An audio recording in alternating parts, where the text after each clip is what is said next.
Hello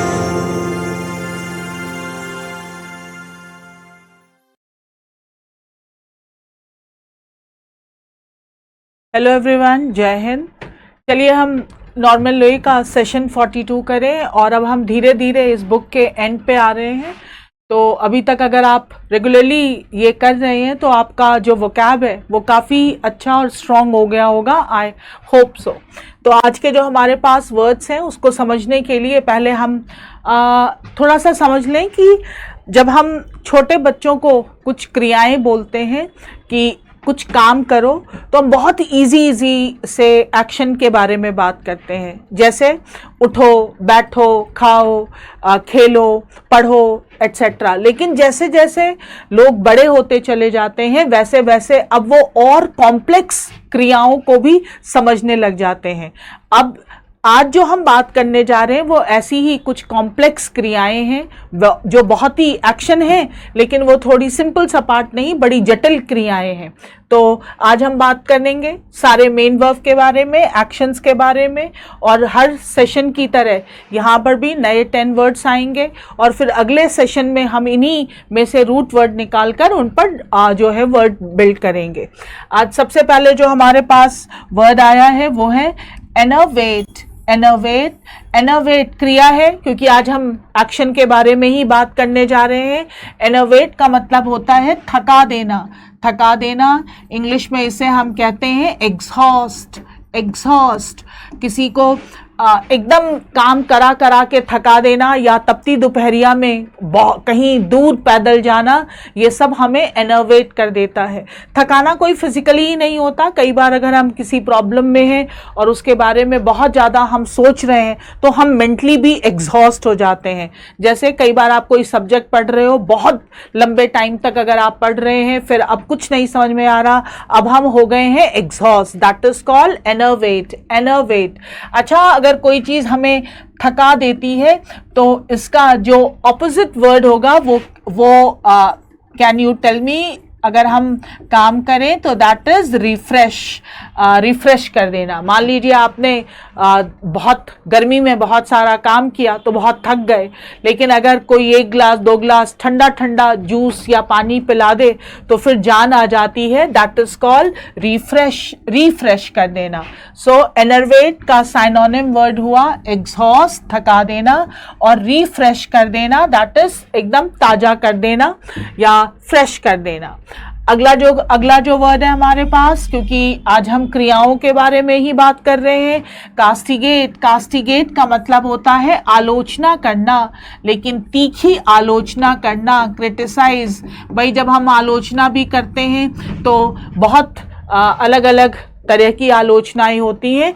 कुछ आलोचनाएं ऐसी होती हैं जिसमें हम थोड़ी इम्प्रूवमेंट, जैसे एज अ टीचर हम अपने बच्चों को जब डांटते हैं या उनकी आलोचना करते हैं तो हमारा जो पर्पस होता है उनका अपमान करना नहीं होता, बल्कि उनमें इम्प्रूवमेंट लाना होता है। तो आलोचनाएं भी डिफरेंट टाइप की हैं जो हम अगले सेशन में डिस्कस करेंगे। फिलहाल जो कास्टिगेट का मतलब होता है दैट इज तीखी आलोचना करना, criticise. Now we have again one main verb that is self abnegate। abnegate का मतलब होता है ना कहना और पहले से add है self, तो इसका मतलब होता है to say no। to say no to self, खुद को ना कहना। खुद को ना कहने का क्या मतलब हुआ?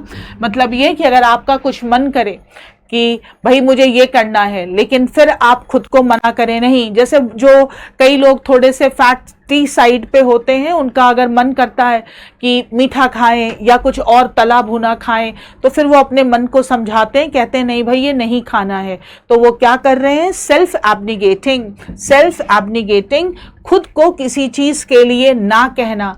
कई बार माएँ जो होती हैं वो अपनी बहुत सारी इच्छाओं को ना कह देती हैं ताकि वो बच्चों की इच्छाओं को पूरा कर पाएँ। सो मदर ऑलवेज या most of the time self abnegates. क्या करती हैं? Self abnegate to say no to self. अगला जो मेन वर्ब है हमारे पास, अगली क्रिया है रिकैप्चुलेट। रिकैप्चुलेट, अब यहाँ पर जो रिकैप्चुलेट का मतलब होता है कि मान लीजिए कल आपका एग्जाम है और आज अगर आप पढ़ने बैठे हैं तो अब आप पूरा सिलेबस तो आज कंप्लीट नहीं करेंगे। आज क्या करेंगे, आज हम ऊपर ऊपर से चीज़ों को हम एक बार रिवाइज कर लेंगे। रिकैप्चुलेट का मतलब होता है to revise the main points, जो हमारे मेन पॉइंट्स होते हैं उनको एक बार रिवाइज कर लेना, that is called recapitulate. Recapitulate या हेडिंग्स देख लेना, मेन जो मुद्दे हैं हेड वो हमने देख लिया ताकि हमें एग्जाम में वो मोटा मोटा जो पॉइंट है वो याद रहे, दैट इज कॉल्ड रिकैप्चुलेट। अगला जो वर्ब है हमारे पास that is vegetate. Vegetate, vegetable क्या करते हैं, वेजिटेबल कुछ नहीं करते भाई, they don't act, they just grow, वो सिर्फ बढ़ते हैं, रहते हैं।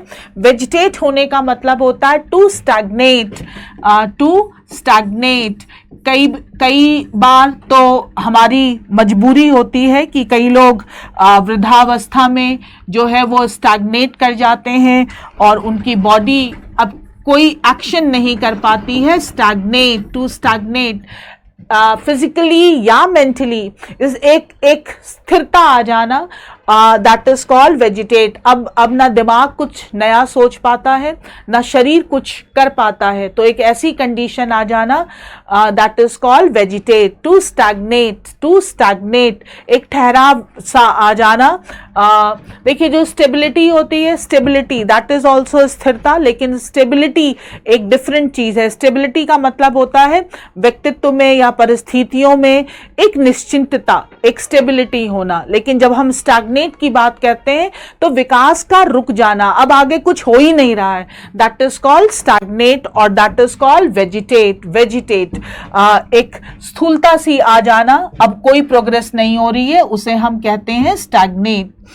अब हमारे पास इस सेशन में जो नेक्स्ट क्रिया है दैट इज सिम्युलेट, और प्लीज कंफ्यूज मत होइएगा, ये सिम्युलेट है, simulate, this is not stimulate. Stimulate में एस के बाद टी आता है, यहां पर सिम्युलेट है। Simulate that is to copy, किसी चीज की कॉपी बनाना, हू बहू उतार देना। यहाँ पर हम नकल करने की बात नहीं कर रहे, हम यहाँ पर कर रहे हैं किसी भी चीज की हू बहू एक कॉपी बना देना, दैट इज कॉल्ड जीरोक्स कर देना, that is called simulate. The next word is or the next main verb is to hint, किसी को डायरेक्टली कोई चीज ना बताना, बस एक हल्का सा संकेत देना, that is called intimate, to hint. Alleviate, alleviate का मतलब होता है टू रिड्यूस, किसी चीज को थोड़ा रिड्यूस करना, और आप ये भी कह सकते हैं टू गिव रिलीफ, थोड़ा सा राहत देना, दैट इज ऑल्सो एलिविएट। किसी चीज को अगर हम कम कर देते हैं ताकि राहत मिल जाए, जैसे अगर बहुत दर्द हो रहा है और दवाई खा ली तो दर्द थोड़ा कम हो गया, that is called alleviate, that is to reduce और to give relief. Commiserate, commiserate, commiserate का मतलब होता है सहानुभूति दर्शाना, टू शो सिंपैथी, और या आप कह सकते हैं to sympathise, that is called commiserate. And vacillate, vacillate का मतलब होता है to swing, to swing mentally, यानी डिसीजन ना ले पाना, एक ही चीज पर हिलना डुलना, that is called to vacillate. You are unable to take decision और आप स्विंग कर रहे हैं mentally, that is called vacillate, vacillate. तो जो हमारे पास इसमें जो वर्ड आए हैं वो जरा हम एक बार चेक कर लें। सेशन 42 में इस बार हमारे पास बहुत इंपॉर्टेंट क्रियाओं की हम बात कर रहे हैं, और अगर क्लास में भी मैंने आपको बताया था कि अभी तो आप ये वर्ड सिर्फ लर्न कर रहे हो, if you are interested to weave these words in sentences, तो हम आगे चलकर जो ट्रांसलेशन की क्लासेस लेकर आएंगे ताकि आप थोड़ा इंग्लिश बोलना और लिखना सीख सकें, तो तब हम इन वर्ड्स को यूज कर सकते हैं। तो अभी फिलहाल आपका जो फर्स्ट टास्क है इन वर्ड्स को लर्न करना। एनर्वेट, एनर्वेट का मतलब होता है थका देना, एग्जॉस्ट, टू एग्जॉस्ट। कास्टिगेट का मतलब होता है आलोचना करना, आलोचना करना।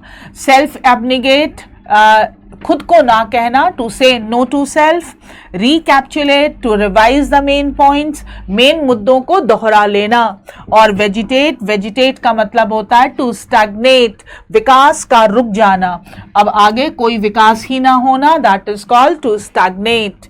सिम्युलेट का मतलब होता है टू कॉपी, किसी चीज की हूबहू कॉपी उतार देना। इंटीमेट का मतलब होता है hint. Alleviate is to reduce or to give relief. Commiserate to show sympathy या to sympathize, and vacillate to swing mentally. दो डिसीजन के बीच हिलते डुलते रहना कि करूं या ना करूं। तो ये था हमारा सेशन 42 और इसमें हमारे पास 10 नए मेन वर्ब आए हैं। और बिलीव मी, आप कोई भी एग्जाम देकर अगर आए और फिर इन वर्ड्स को जरा देखिएगा तो आपको इनमें से बहुत सारे वर्ड बहुत सारे एग्जाम में मिल जाएंगे। इसलिए आप ये सारे वर्ड्स रिवाइज कर लीजिए, बुक में जो एक्सरसाइज दी हुई है उन्हें ज़रूर कर लीजिएगा। और अगर आपके पास बुक अवेलेबल नहीं है तो आप हमारा टेलीग्राम चैनल जो है वहाँ पर ये एक्सरसाइजेस वहाँ से आप ले सकते हैं। तो थैंक यू एंड जय हिंद।